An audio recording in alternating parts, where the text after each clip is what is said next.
Hello, my dear students. Welcome you all. APSC group 1, group 2, SI constable వంటి DSC వంటి అనేక competitive exams కి సంబంధించి జాబ్ క్యాలెండర్ రిలీజ్ చేసిన నేపథ్యంలో ఈ segment is very important. How to prepare for group 1 and group 2. ఇది చాలా సందిగ్ధమైన పరిస్థితి. సో నా మాటగా ఒకటి సూటిగా చెప్పాలనుకున్నాను. ఎవరైతే ఆల్రెడీ జాబ్ లో ఉన్నారో వాళ్ళకి 1 and 2 కంబైన్డ్ ప్రిపరేషన్ కొనసాగించండి. లైక్ ఏదన్నా ఎస్జిటి కానీ లేకపోతే సచివాలయ ఉద్యోగస్తులు వాళ్ళు 1 and 2 కాంప్రహెన్సివ్ గా కవరేజ్ చేసుకోండి. లేదా యూపీఎస్సి బ్యాక్గ్రౌండ్ ఉన్న వాళ్ళు 1 and 2 కవర్ చేసుకోండి. లాస్ట్ గ్రూప్ 2 లో ఒక 10 మార్కులు 15 మార్కులు ఎడ్జ్లో మిస్ అయిన వాళ్ళు కంటిన్యూ మళ్ళీ గ్రూప్ 1, గ్రూప్ 2 అని కన్సిడర్ చేసుకోకుండా గ్రూప్ 2 కొట్టండి. గ్రూప్ 2 కోసం ఎక్స్క్లూజివ్ ప్రిపరేషన్ మొదలు పెట్టండి. మళ్ళీ 27 లో వచ్చేటువంటి జాబ్ క్యాలెండర్ లో then you can plan for group 1.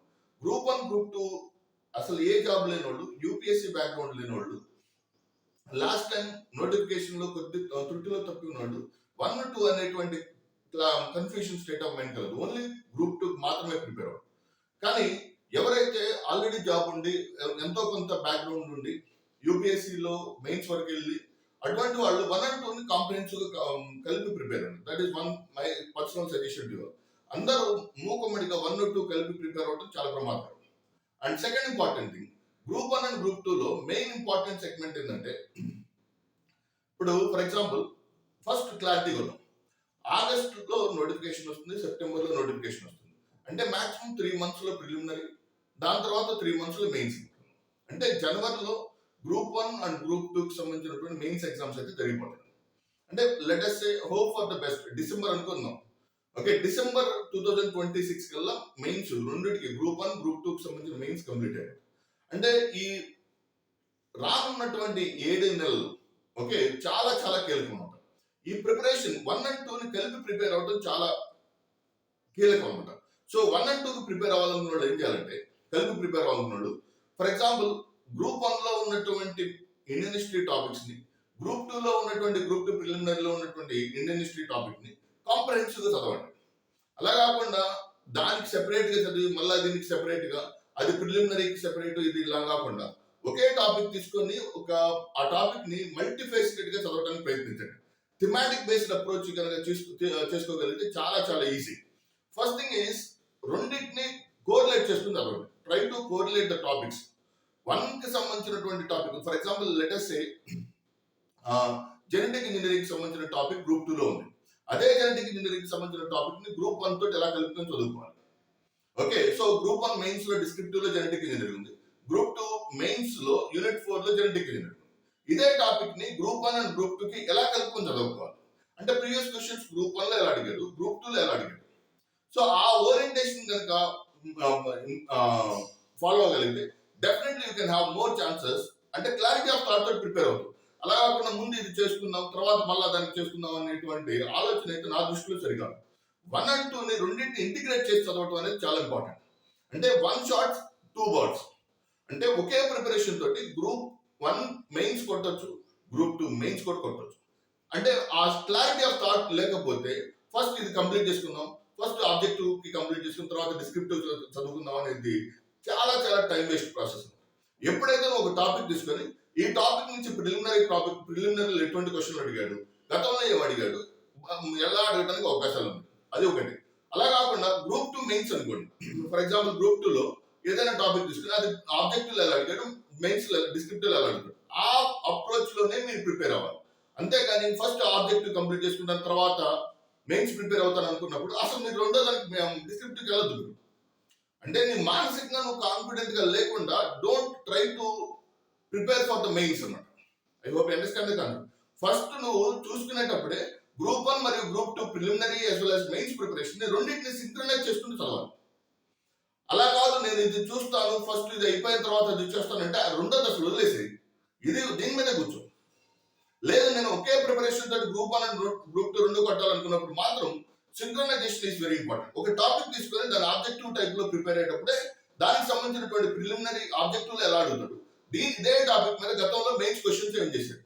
అంటే just extension of your time అంతే. ఒక 10-15 నిమిషాలు అదనంగా కేటాయిస్తే ఆబ్జెక్టివ్ టాపిక్ ని మెయిన్స్ లో ఎలా అడుగుతున్నాడో తెలుసుకోవటమే intelligent preparation for the group 1 as well as group 2. So ఆ ఒక్క ప్రాపర్ ప్రాసెస్ లో కనుక మీరు ప్రిపేర్ అవ్వగలిగితే డెఫినెట్ గా మీకు 100% రెండింటిలో విజయాలు పొందేటువంటి అవకాశం ఉంటుంది. That is what I want to convey you. 1, 2 రెండు కలిపి చదవచ్చు. ఎప్పుడు రెండు ఆబ్జెక్టివ్ చదివేటప్పుడే డిస్క్రిప్టివ్ కూడా చదువుకోగలగాలి. ఆబ్జెక్టివ్ ప్రిపరేషన్ లో ఏదైనా టాపిక్ తీసుకుంటాం. So that is the first point. Number 2, రెండింటికి practice is very important. So మన యాప్ లో గ్రూప్ 1 మెయిన్స్ కి సంబంధించినటువంటి డైలీ ఆన్సర్ రైటింగ్ అంటే డైలీ 2 క్వశ్చన్స్ ఇస్తాను. ఆ 2 క్వశ్చన్స్ మార్నింగ్ క్వశ్చన్స్ ఇచ్చి వాటికి మోడల్ ఆన్సర్స్ ఇచ్చి సాయంత్రం మళ్ళా దానికి సంబంధించినటువంటి స్టూడెంట్స్ పంపించిన ఆన్సర్స్ ని ఎవాల్యుయేట్ చేసి దానికి సంబంధించినటువంటి పర్సనల్ గా దానికి సంబంధించిన ఫీడ్బ్యాక్ ని అప్లోడ్ చేసి మళ్ళీ వాళ్ళకి పర్సనల్ సెండ్ చేయడం జరుగుతుంది. సో అదొకటి. ప్లస్ మెయిన్స్ ఆబ్జెక్టివ్ సంబంధించినటువంటి కాంపోనెంట్ లో కూడా మీరు ఇదే విధంగా కనుక ప్రిపేర్ అవ్వగలిగితే డెఫినెట్ గా మీరు 100% సక్సెస్ అవుతారు. సెకండ్ థింగ్ ఏంటంటే అభ్యర్థులు కంపల్సరిగా గ్రూప్ 1 ప్రిలిమినరీని, గ్రూప్ 2 ప్రిలిమినరీ అండ్ మెయిన్స్ రెండింటిని లింక్ చేసుకుని చదవండి. 90 పోస్టులు అంటే 4,500 మంది కన్నా ఎక్కువ మీరు గ్రూప్ 1 ప్రిలిమినరీ క్వాలిఫై కాదు. కాబట్టి అభ్యర్థులు the students can able to score very good marks. Okay, so 100, 105 దాటే తప్ప మీకు గ్రూప్ 1 ప్రిలిమినరీ క్లియర్ కాదు. ఓకే, పాత ప్యాటర్న్. సో ఫర్ ఎగ్జాంపుల్ మీరు ఈ నెగిటివ్ మార్కింగ్ సిస్టమ్ లో కనుక జాగ్రత్తగా 100 to 120 మార్క్స్ కనుక మీరు స్కోర్ చేసుకోగలిగితే definitely you can have more chances to score good marks. So number 3, previous year questions, model questions చాలా చాలా ఎక్స్ట్రాడినరీగా తయారు చేయండి. Try to prepare more number of previous questions. ఎన్ని వీలైతే అన్ని ప్రీవియస్ క్వశ్చన్స్ ని రోజు ఒక 10 నుంచి 15 ప్రీవియస్ క్వశ్చన్స్ ప్రాక్టీస్ చేసుకోండి. అది మీకు చాలా చాలా యూస్ఫుల్ అవుతుంది. Okay, so that is the second. And మన యాప్ లో గ్రూప్ 2 మెయిన్ సైన్స్ అండ్ టెక్నాలజీకి సంబంధించి డైలీ 2 hours లైవ్ క్లాసెస్ ఉంటాయి టిల్ యువర్ గ్రూప్ 2 మెయిన్స్ వరకు. గ్రూప్ 2 మెయిన్స్ వరకు 6 days క్లాసెస్ ఉంటాయి. 7th day టెస్ట్ ఉంటుంది. టెస్ట్ ఫాలోడ్ బై ఎక్స్ప్లెనేషన్ ఉంటుంది. సో అన్ని లైవ్ క్లాసెస్ ఉంటాయి. రాబోయే 6-7 months వరకు మీ గ్రూప్ 2 మెయిన్స్ ఎగ్జామ్ జరగబోయే వరకు daily 2 hours live classes 6 days ఉంటుంది. 7th day ఆ వారం జరిగినటువంటి క్లాసెస్ మీద టెస్ట్ ఉంటుంది. 7th day ఆ టెస్ట్ మీద ఎక్స్ప్లెనేషన్ ఉంటుంది. సో ఆన్లైన్ లో అటెండ్ అవ్వాలనుకున్న వాళ్ళు అటెండ్ అవ్వచ్చు, లేదా ఆన్లైన్ అయిపోయిన తర్వాత రికార్డెడ్ విని 7వ రోజు టెస్ట్ రాసి టెస్ట్ ఎక్స్ప్లెనేషన్ అయినా సరే యూ కెన్ ఫాలో. సో ఈ అవకాశం మాత్రం గోల్డెన్ ఆపర్చునిటీ. అంటే 1980 నుంచి చాలా మంది చెప్పిన విషయం ఏంటంటే అసలు ఆంధ్రప్రదేశ్ ఏర్పడినప్పటి నుంచి ఇప్పటి వరకు జాబ్ క్యాలెండర్ అనేది అభ్యర్థుల చెవుల్లోకి వచ్చింది కానీ కళ్ళ ముందు కనపడదు. అంటే ప్రతి ఒక్క political party they mention the job calendar, but job calendar అనేది సాధికారమైంది. అంటే మీ ఈ ఎఫర్ట్స్ 100% పెట్టండి.